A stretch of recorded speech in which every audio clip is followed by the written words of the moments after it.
President Nana Dankwa Akufo-Addo be say sisu biem say wanya wodo e de ama wo fa ase e no nananom say wo pese wo regulate anase wo pese wo ye nhyehyeye e wo eye constitution ni mu dia ma wadwene ene wani ene wakoma mama Rebecca esere wo akorokoro papa maye kokoro maye na omfa na koma enko religion side anka wo ba ebeka wo na bia na wo fa ase bi ebia na onte asase so e kana kora chewo go ba bia de no ekono say the Bible na kan say mra na ekwa awie ya atofo adifo be sore de papa enya no ne yedi akiri ye kase yedi akiri na say enja ama ne nyini mbomu a ade a obehunu ye mbahye ubruta wo kase wo twen ama na yina bomu se Nyankopon bebu atan a ahia ot Flagstaff asa no bi do oil awura ho awura wanum ye besrew regulating sore no fama ye wate say de wadamfo Rwanda Paul waye no Paul watimi aye no papa minim so betimi aye de mi kan enso e de ama oman Ghana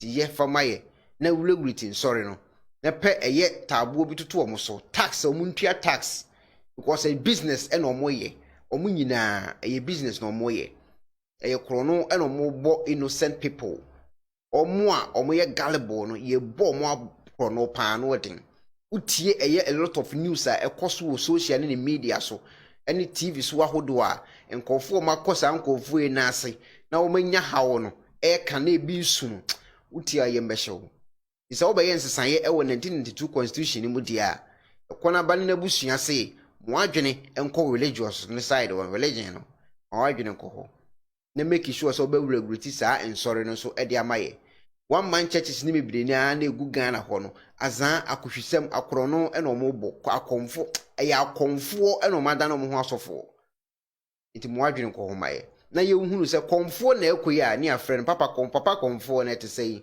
se sofo na ekwa na ka papa sofo na te sei se ye hunu ebia ne gina be because akomfo no ahyehye suit etia so dem sisi ya ye kasei akomfo no abobotai e waso dem sisi ya ye kasei akomfo de omun se gu nkofo so e waso dem sisi ya ye kasei the one regulate am wa ma onuam aho anto omo because emra ne wo ne hye wonsam ye nuam de yetu omofo se mo omo nkoho ye ka de nanso se wo hye mra bi ne mra ne mu odu ne se timi atina kofo we so ema omo timi da omo ho so a ebeboa ma ye nuam so atimi hunu nyansa kakra ye besrew de oye bia ye fo aso nanso we de ye de nsa to ye nsa yam epo wa chew regulating sore no e fama ye ahomachi obi ada e wo se otimi dwene the next day de okoye no obetia na Allahu Akbar dede e koso awia anopa anwumere Allahu Akbar sinsu ensi wow na obi so gina wachire wa e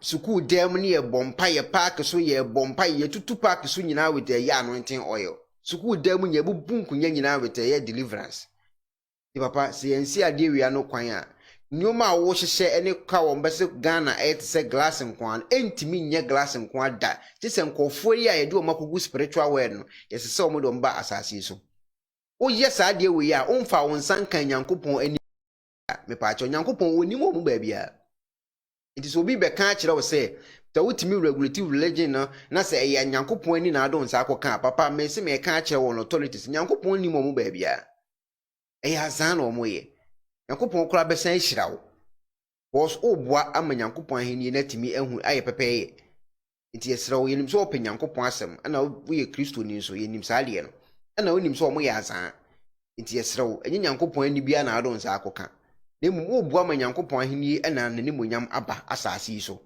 ti ebesrawo so obesa constitution said de makan ye wo krata yi mu idia wani nko religion side e kona ba mema dwinkyire ni unsu betimi de unsu adwinkyire agu video na se de kona ba boate na ha e kona ba television be da se ba program so no eneka or say any person or group of persons of persons and this a me kase me yiku na me nyankrofo bi mo support me it means they concur and ye nyina na yeku ese e chi omo nyina omo ma be gina ho na yenyi nipa hunu bi say mani be pie yenko omo koy demonstration the police ought to arrest all of them ese e chi omo nyina because that is what the constitution is saying. The reason why me dey this non-entity din na ato so okatachi afrifa no. And then I'm going to school him. O kasa gba ye de wo Ghana say ewiase nyina nyansa onko an kita. You this particular person, who are you? We are wine. Okatachi, we are wine. Wo kra no, you were irrelevant. Ekufu MPP eba power. Ah, yeah, pre-power. MPP pre-power 2016 a udu hu be gym and ma okonya followers. One kasa now we are wine. Because mpanyifo se baby akwan na aboa so no fa ho a na kwan abeda ho. And ma amanfo be follow. Unyansa ekwesi sen. Unyansa etise bi odwonso a you be ma so odwonso a enko akiri egu na ho. Irrelevant person like you. Who girlfriend, your friend say, Zuka. Now, as a girl, no, should the girl get the courage? No one fast have pictures, no, the better Facebook say, oh, now, born. Crossing in Bema, oh, born. A man in new homes and police station, you would be arrested. I'm telling you, if you don't know. And this said, Mupia Bontenamo Becassa. Sabi would you wait Jimmy Crown, Tia some no hanea. Penforces to Chefa, ye moi. Yen teba for us a mumwaten. I police for action. Or ye dear Yansani no. Dear no ye ya police for coaching. Also, I didn't know ye no. Etiamra and ye need this year channel. You just don't wake up and defend. Because such people, if you try to defend them according to our constitution, now people are beginning to tag, say, we are face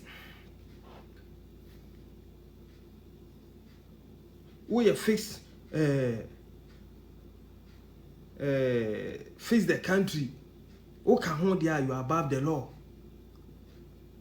So we are face the country near. And you will be a face the country ni no ko twetwe oku obi no ko twetwe obi sika because or face the country ni no ye nya no ye kwachina abai na kwachina because he's talking against the government. Now can say if the government you know or will listen obe chichichi nkrofo a enkanye parliamentarian no obe chichi o magum na wanya kwanya pass ni e-levy. After all Wonam street mu ka mempeni a ekwan Wonam street mu wo kasa wo mpeni a ekwan. And that is not the government's agenda. And kahon, but emra beye ejuma. Emra ebeye ejuma.